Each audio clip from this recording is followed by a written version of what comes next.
우리 청년들, 우리가 믿는 하나님은 어떠한 모습일까요? 어릴 때 보통 하나님 하면은 어떠한 모습이 연상돼요? 골격이 딱 벌어지시고 수염이 나시고 근엄하게 앉아있는 이러한 남성적인 그러한 모습을 떠올릴 거예요. 왜냐하면 우리가 하나님을 뭐라고 불러요? 아버지라고 부르죠. 하나님을 어머니라고 부른 사람 없죠. 조심해야 돼요. 그런 사람들은 하나님을 아버지라고 부르기도 하고, 또 성경에 보면 어떠한 모습이 있어요? 하나님은 강하시고 능력 있으시고 힘이 있으시고 실패하지 않으시고, 그죠? 이러한 이미지를 갖고 있기 때문에 보통 하나님 하면은 우리가 그러한 이미지를 떠올리게 될 거예요. 그렇다면 이러한 남성성이 강한 이러한 부성적인 하나님 말고 모성적인 하나님은 어디에 있냐? 이러한 논리로 카톨릭이 만든 게 성모 마리아예요. 예수님께서 하나님을 뭐라고 부르세요? 아버지라고 부르시죠. 우리야 너무나 자연스럽게 하나님을 아버지라고 부르지만 이 1세기 유대 사회에서 어떻게 감히 하나님이란 분을 아버지라고 부를 수 있지? 예수님만 그때 처음으로 하나님을 아버지라고 부르셨어요. 그러면 하나님은 아버지고 또 예수님이 마리아를 어머니라고 부르니까 이 카톨릭 사람들이 성모 마리아를 신격화해가지고 엄마 하나님이라고 만들어냈죠. 그래서 실제로 이들은 기도문에 마리아의 이름으로 기도드립니다라는 내용이 들어있을 정도로 마리아를 굉장히 엄마 하나님과 같은 그러한 개념으로 만들어냈어요. 그런데 마리아는 신일까요? 신이 아닐까요? 그렇죠. 신이 될 수가 없어요. 물론 기적적으로 동정녀 몸에서 태어나게 한 그러한 놀라운 일들을 체험하고 경험했지만 마리아는 인간이죠. 예수님이 이 땅에 오시도록 쓰임받은 인간일 뿐이다라는 거예요. 여러분, 우리가 너무나 잘 아는 말씀 창세기 1장에는 이렇게 말씀해요. 하나님이 자기 형상대로 사람을 창조하시되 남자와 여자를 지으시고라고 이야기를 하죠.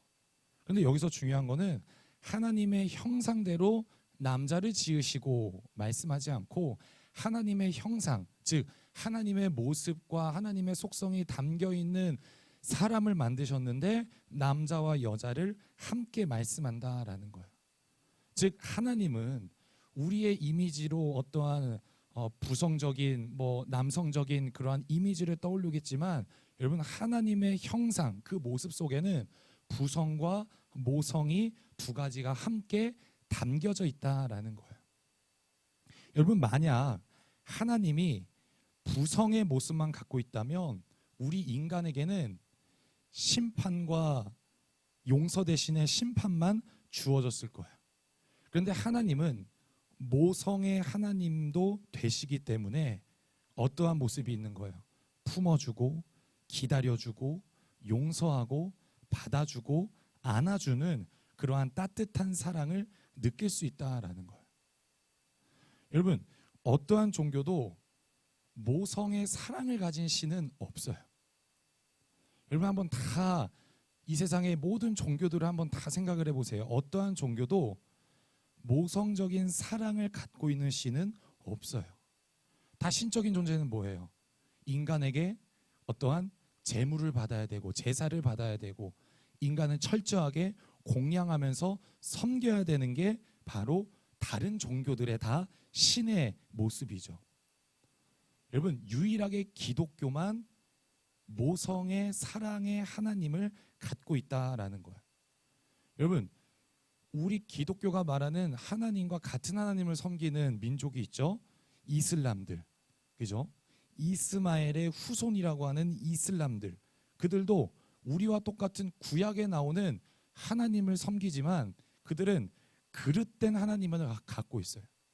그들이 섬기는 하나님, 이 알라라는 것은 강력한 부성의 모습만 남겨져 있는 거예요. 늘 혼내고 심판하고 무엇을 잘못하면 즉각적으로 노하고 벌하시는 두렵고 무서운 존재이죠. 그러니까 어떻게 신을 섬기는 거예요? 늘 긴장 속에서 내가 심판을 당하지 않을까? 내가 버려지진 않을까? 신이 나를 벌하시지 않을까라는 이러한 불안함 속에서 노심초사하면서 신을 섬기는 모습을 갖고 있어요. 그런데 우리 기독교가 믿는 참된 하나님은 부성과 모성을 함께 가지신 분이다라는 거예요. 아멘. 아멘.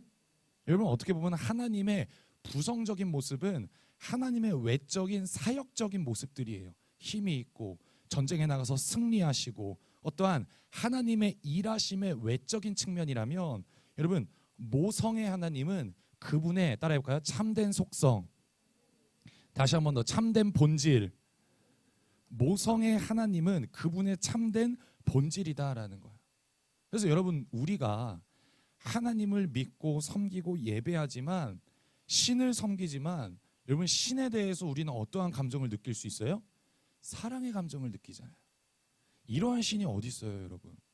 우리가 신을 두려움을 넘어서 내가 그 하나님을 사랑합니다라는 것을 느끼면서 우리가 하나님을 믿어가요.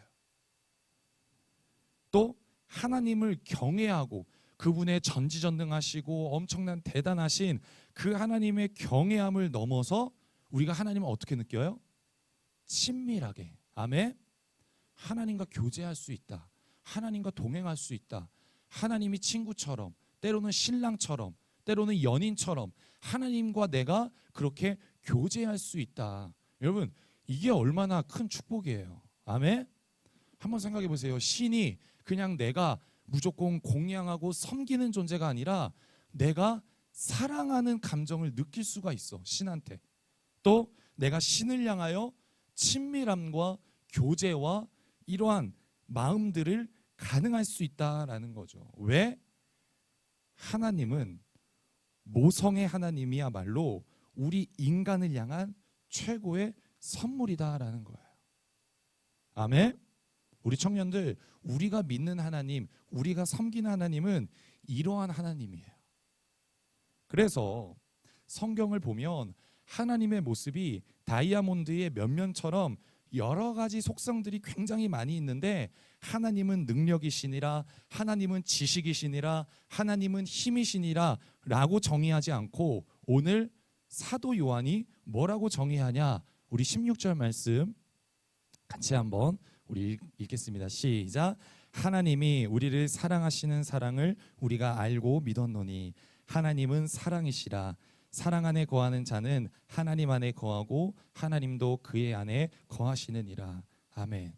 성경에서 하나님을 뭐라고 정해요? 따라합시다. 하나님은 사랑이시다. 즉 하나님의 속성은 능력과 힘과 지혜와 부와 이러한 외적인 면은 서브적인 거예요. 서브적인 것. 하나님의 어떠한 일하심에 대한 서브적인 거라면, 하나님의 본질은 뭐냐? 사도 요한이 평생에 걸쳐서 하나님을 섬겨보고 평생에 걸쳐서 하나님을 향하여 살아가 봤더니 하나님에 대해서 그가 내린 딱 본질, 정의는 뭐냐? 하나님은 사랑이시다라는 걸 깨달은 거예요. 사랑하셔서 세상을 창조하셨어요. 아멘. 사랑하셔서 혼도 내시는 거예요.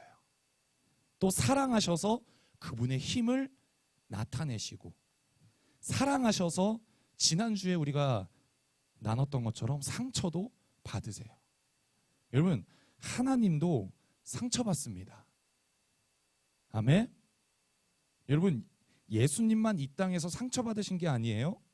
하나님도 마음고생 많으세요. 상처받으세요. 구약을 보세요. 이스라엘 백성들이 한결같이 어떻게 해요? 하나님의 마음을 난도질하잖아요. 하나님의 마음을 계속 괴롭히잖아요.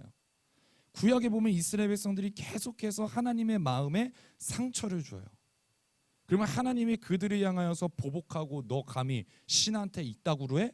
하면서 응징하는 게 아니라 하나님이 계속해서 그 아픔을 묵묵히 받으세요. 상처를 받으세요. 왜? 사랑하니까. 아멘. 아멘. 사랑하니까 상처도 망설임 없이 받으시는 거예요. 여러분, 이처럼 하나님은 사랑 자체이다라는 거. 우리 옆 사람 보면서 같이 한번 얘기해 봅시다. 하나님은 사랑입니다. 다시 한번 하나님은 사랑입니다. 그래서 하나님이 만드신 모든 피조물 안에는 하나님이 사랑이기 때문에 사랑의 법이 설계되어 있어요. 뭐가 설계되어 있다고요? 사랑의 법이 설계되어 있어요. 구체적으로 이타성이 설계되어 있다라는 거예요. 여러분, 모든 생명은, 하나님이 만드신 모든 만물은 이타적인 기초에서 작동되도록 지음을 받았다라는 거예요. 한번 자연계를 한번 생각해 보세요. 바다가 구름에 물을 주죠. 그러면 구름은 땅에 비를 내리면서 물을 줘요. 그래서 호수와 강을 이루죠. 그리고 그것은, 그 물은 또 어떻게 돼요? 다시 식물과 동물에게 가고, 식물과 동물은 다시 바다에 물을 돌려줘요. 그렇게 계속해서 내가 움켜쥐는 게 아니라 계속해서 흘려보내는 것, 이타적인 삶으로 계속해서 흘려보내는 이 순환, 이 서클, 이 사이클이 바로 하나님이 이 세상을 설계한 원리이다라는 거예요. 여러분, 사랑의 법은 움켜쥐는 게 아니라 베푸는 거예요. 아멘? 아멘? 세상과는 다른 사이클이죠. 세상은 우리한테 뭐라고 해요? 적금 열심히 쌓아, 그죠? 통장 열심히 쌓아, 돈을 쌓아, 네 집을 쌓아, 네 재산을 쌓아, 네 인맥을 쌓아, 그것을 네가 갖고 있어. 그래야 네가 사는 거야. 그래야 네가 이 세상을 헤쳐나갈 수 있는 거야 라고 세상의 사이클은 뭐를 말해요? 계속해서 움켜쥐는 걸 말하는 거야. 그런데 하나님의 사이클은 다르다라는 거야. 이 하나님께서 말씀하시는 사랑의 법은, 하나님이 사랑이시기 때문에 하나님은 어떠한 사이클이냐? 베품의 사이클이에요. 움켜쥐면 안 돼요. 내어줘야 된다라는 거예요. 따라합시다. 내어주자. 다시 한번 더, 내어주자. 여러분, 우리가 일상에서 매 순간마다 느끼잖아요. 우리가 숨을 쉴 때 식물에게 우리가 뭘 줘요? 식물에게 이산화탄소를 주잖아요. 예, 그래요. 예. 식물에게 놀랐어요. 너무 다시 있어요. 식물에게 이산화탄소를 주고, 식물은 우리에게 뭘 줘요? 산소를 돌려주죠. 여러분, 생명이 이 원리 위에 지어지는 거예요. 여러분, 만약에 이 원리에서 벗어나면 어떻게 돼요? 내가 만드는 이산화탄소 내 거다, 내가 내뱉는 것도 내 몸에서 나왔으니까 내 거 아니냐라고 주장하면 어떻게 되는 거예요? 죽는 거예요. 여러분, 어떤 호수가 사이클에서 떨어져 나가서 흐름이 끊기게 되면 어떻게 될까요? 호수가 이거를 베풀지 않고 흐름이 끊어지고 중단되면 어떻게 되냐? 중단되는 순간 그 물에 있는 모든 물고기나 생물 다 살 수가 없어요. 그 예증으로 하나님께서 인류에 뭘 주셨어요? 사해바다를 주셨잖아요. 사해는 요단강으로부터 받기만 할 뿐 내보내질 않아요. 계속해서 받아서 쌓이긴 쌓이는데 내보내질 않아. 그래서 그 호수의 이름이 결국 어떻게 됐어요? 말 그대로 생명이 살 수 없는 죽은 바다, 사해라고 불려지잖아요. 여러분, 전기도 마찬가지예요. 네. 여러분, 전기가 전선을 통해서 흐르려면 전자가 분자에서 분자로 계속해서 이동하고 옮겨야 돼요. 순환을 해야 된다라는 거예요. 즉, 전자가 서클을 이루어야지 그걸 회로라고 하고, 그때 스위치를 키면 전기 회로가 형성돼서 불이 켜지는 거예요. 즉 무슨 말이냐? 계속해서 순환이 되고 이 전자가 계속해서 그 안에서 순환하고 서로 내어주고 움직이는 이 서클이, 순환이 완성되어야지 불이 들어오는 원리죠. 여러분, 어떠한 생명체를 막론하고 여러분 건강해지려면 이 서클이 끊어지면 안 된다라는 거예요. 경제도 마찬가지예요. 여러분, 경제가 건강하려면 뭐가 돌아야 돼요? 그렇죠. 경제 얘기하니까 대답을 잘하네. 그러지 맙시다. 자, 네. 여러분, 경제가 돌려면 뭐가 돌아야 돼요? 돈이 돌아야 돼요. 돈이 잘 순환하고 돌아야 되는데 이 돈의 순환이 끊기면 뭐예요? 경제가 죽는 거예요. 그게 뭐예요? 경제 대공황이잖아요. 그래서 루즈벨트 대통령 때 무슨 정책을 펼쳐요? 그렇죠, 그렇죠. 아 역시 우리 고등학교 졸업한 지 얼마 안 된 우리 빠릇빠릇하게 머리 돌아가요. 뉴딜 정책 펼치잖아요. 뉴딜 정책이 뭐예요? 정부가 개입해서 돈을 쓰게 만드는 거예요. 막 댐을 만들고 다리를 만들고 이러한 큰 사업을 벌리면은 근로자가 생기잖아. 그러면 월급을 근로자가 받으면 그걸 또 소비하게 되면서 돈을 쓰도록 일부러 막 굴리는 거예요. 그렇게 해서 돈이 순환돼야지 경제가 회복될 거다라는 게 뉴딜 정책이죠. 여러분 잘 기억하세요. 하나님께서 이 세상 만물 만드셨죠. 아멘. 하나님께서 이 세상 만물 만드셨으면 이 세상 만물이 작동하는 원리가 뭐냐? 사랑의 법대로 살아야 건강해지고 올바르게 살아갈 수 있다라는 거예요. 왜? 하나님이 우리를 만드셨잖아요. 여러분 이 순환하는 이 사이클과 조화를 이루면 우리에게 생명과 건강과 행복이 주어집니다. 반면에 부조화에 빠지면 불통이 되고 소통되지 않고 불통이 되고 끊어지고 단절되면 고통이 생기고 죽음이 뒤따르게 되는 거예요. 죄는 뭐예요? 한마디로 끊어놓는다라는 거예요. 죄는 하나님께서 만드신 이 생명의 모든 순환들을 다 끊어버리는 거예요. 하나님께서 구약의 제사제들을 통해서 우리에게 가르치셨잖아요.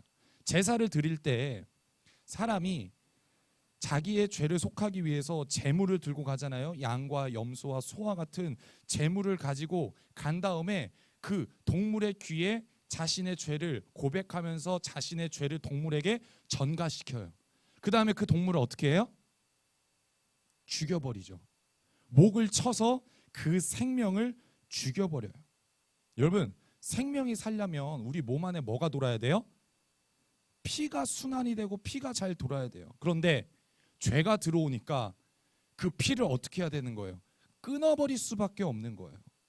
피가 끊어지니까 어떻게 되는 거예요? 죽음이 주어지게 되는 거죠. 하나님께서 말씀하시는 거예요. 죄는 내가 만든 모든 순환의 원리를 끊어버리는 거다. 이스라엘 백성들에게 말씀하고 또 그 성경을 보고 있는 우리들에게도 하나님께서 말씀하시죠.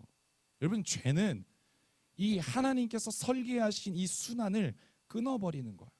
그래서 창세기 3장에 보면은 아담과 하와가 죄를 짓고 나서 바로 등장하는 말이 뭐냐? 따라해볼까요? 두려워하여 숨었다. 그들이 죄를 짓고 나서 바로 등장하는 말이 뭐냐? 그들이 두려워하여 숨었다라는 거예요. 두려움이 뭐예요? 한마디로 밀폐되겠다 이거예요. 나 폐쇄적으로 변하겠다 이거예요. 나 더 이상 하나님과 소통하고 하나님의 창조물로 살아가는 게 아니라 나 이제 그 하나님과 소통할 수 없다. 그게 바로 두려워하고 숨었다라고 이야기하는 거죠. 여러분 죄로 인하여 이 사랑의 사이클이 깨지는 순간 우리 인간의 마음 안에 뭐가 들어서게 되냐 따라합시다. 두려움. 이 두려움이 생기게 돼요. 그리고 이 두려움은 하나님에 대해서 모든 것들을 다 이제 뒤틀어 버리기 시작합니다. 잘 들으세요.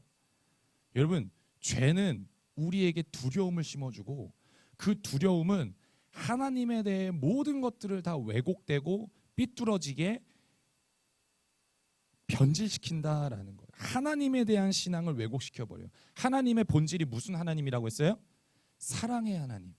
그런데 사랑의 하나님이 아니라 두려움이 생기니까 하나님이 우리 벌하시지 않을까?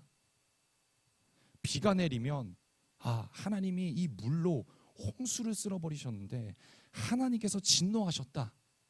하나님에 대해 오해해요. 비가 오면 진노하셨다 하고 비가 안 오면 또 비가 안 온다고 하나님이 진노하신다라고 하고 다 뭐냐? 심판하시는 하나님관을 만들어내요. 점점 사람들이 사랑 안에서 자유를 누려야 되는데 내가 신으로부터 혼나지 않아야 된다라는 강박감을 갖고 살아가는 거예요. 하나님을 잘못하면 지옥으로 당장 보내시는 분으로 조장하고 이러한 잘못된 하나님관으로 사람에게 겁주고 정죄하고 굴림하고 조종하고 억압한다라는 거예요. 그래서 우리 인간 안에 하나님께서는 자유를 주시고 안식을 주시고 평안을 주시기 원하는데 두려움으로 우리의 자아를 무너뜨려서 우리의 인생이 피폐하게, 내가 아무리 많은 것들을 갖고 살고 내가 형편이 넉넉하게 살아도 피폐하게, 피곤하게, 무력감으로 살아가게 한다라는 거죠. 여러분, 성경을 보세요. 성경 어디에도 노하신 하나님을 우리가 좋은 재물을 바쳐서 그 노하신 마음을 달래야 된다라는 그러한 이야기나 그러한 내용들은 조금도 담겨 있지 않아요. 여러분, 하나님은 죄인된 인간들을 싹 쓸어버릴 계획을 갖고 계신 분이 아닙니다. 아멘? 아멘?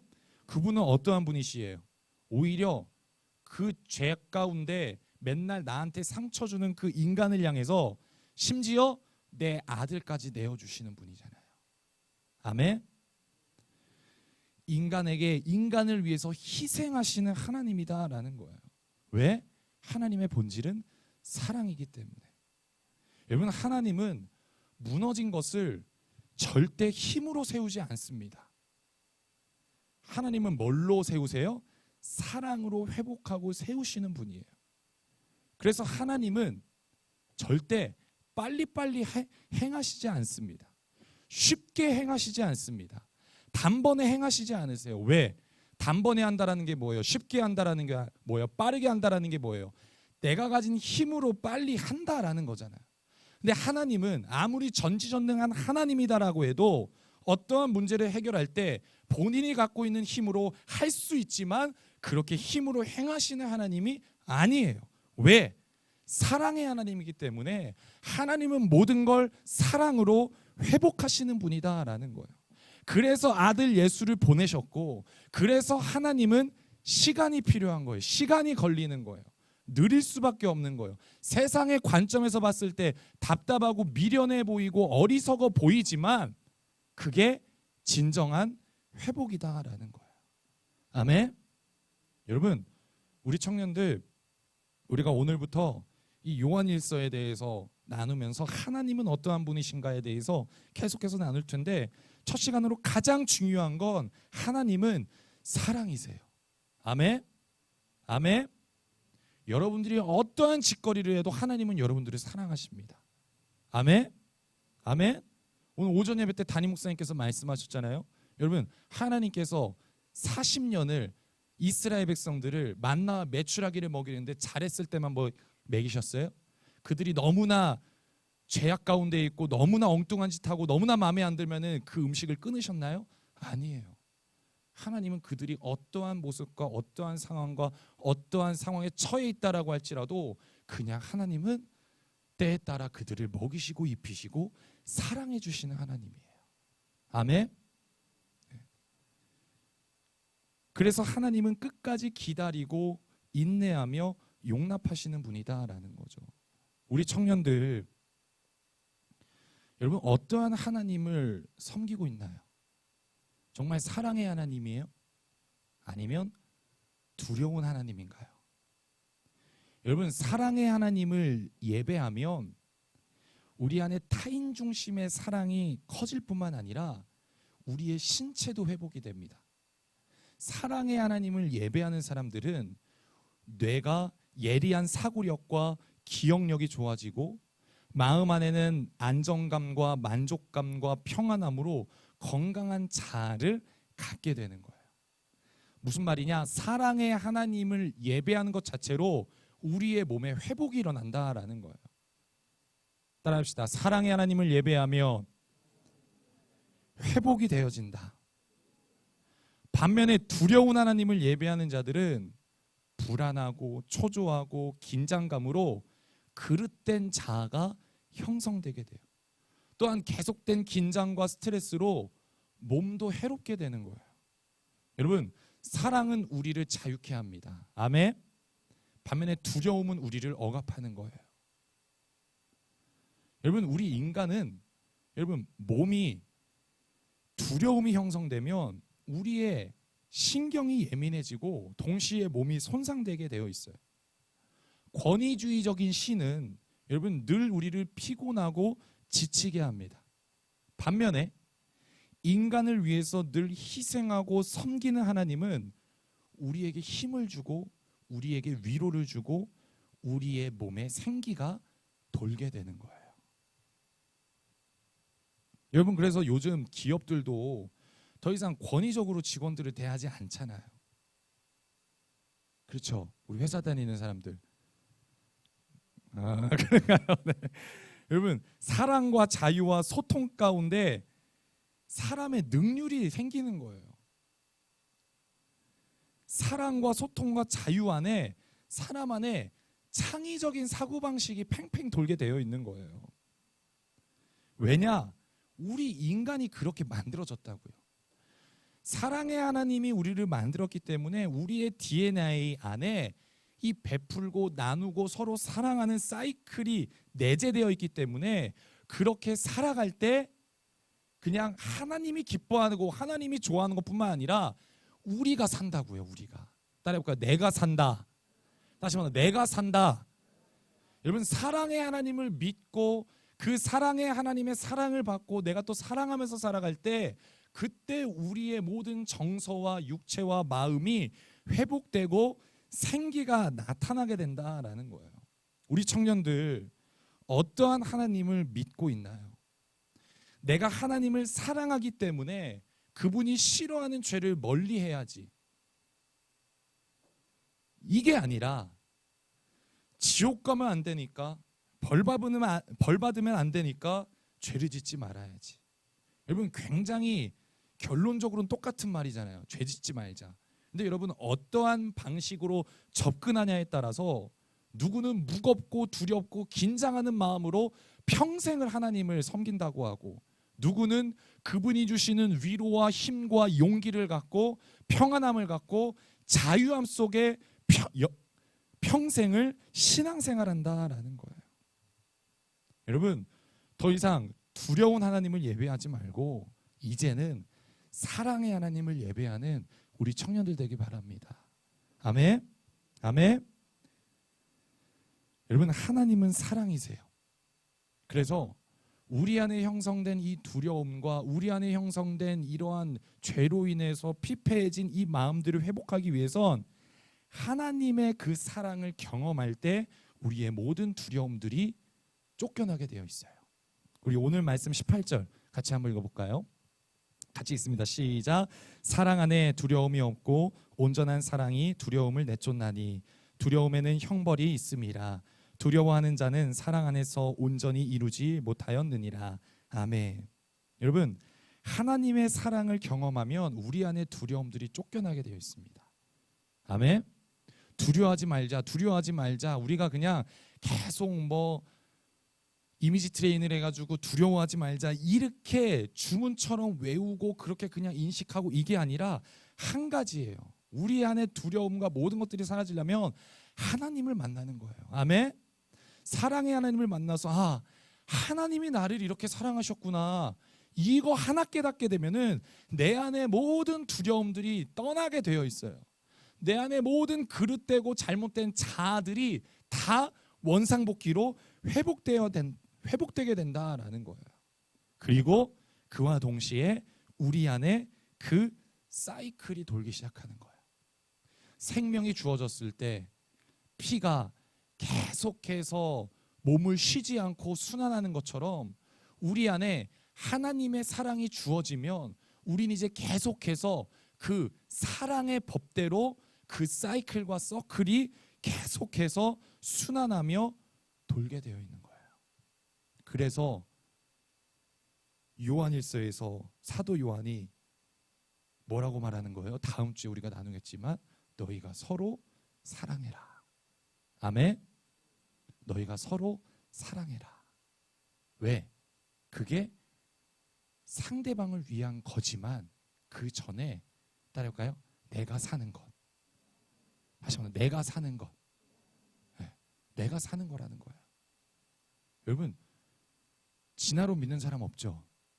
다 하나님이 우리를 만드셨다는 창조로는 믿죠? 그러면은 하나님이 우리를 만드셨으면은 그 하나님의 설계대로 살아야 되는 것도 여러분 믿으셔야 되는 거예요. 하나님이 나를 만드셨어요. 그런데 세상 원리처럼 쌓고 악착같이 내 거를 지켜내려고 하고 나만 생각하고, 여러분 그거는 하나님을 제대로 믿는 게 아니에요. 하나님을 믿는다고 하면은 창조론에 하나님이 나를 창조하셨습니다라는 걸 믿는 사람들은 그 창조의 설계대로 살아가는 사람들이 그 하나님을 믿는다라고 말할 수 있는 거예요.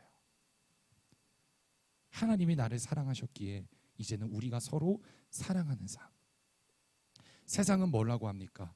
지난주 말한 것처럼 내가 상처받기 싫으니까 사랑하지 않는 세상이잖아요. 부부도 사랑하지 않고, 자녀를 제대로 사랑하지 않고, 내 부모를 제대로 사랑하지 않고, 모두가 다 나만을 위해서 살아가는 세상이잖아요. 그러면서 세상은 뭐라고 말해요? 사랑이라는 건 소비적인 거다. 사랑이라는 거는 네 거를 떼어주고 네 거를 나누는 거기 때문에 네가 소비되는 거다라고 여기면서 베풀지 못하게 해요. 나누지 못하게 하지만 사실 여러분, 사랑하는 거는 남을 넘어서 제가 방금 얘기한 것처럼 나를 위한 것이 되게 되는 거예요. 여러분, 믿지 않는 사람들도 봉사라는 걸 하잖아요. 왜 내가 평생에 걸쳐서 내가 정말 죽을 둥 살둥 살아서 많은 것들을 이루고 기업체를 설립하고 수많은 돈을 갖고 있는 사람들이 왜 너무나 쉽게 사회에 환원합니다라는 그런 이야기를 할까요?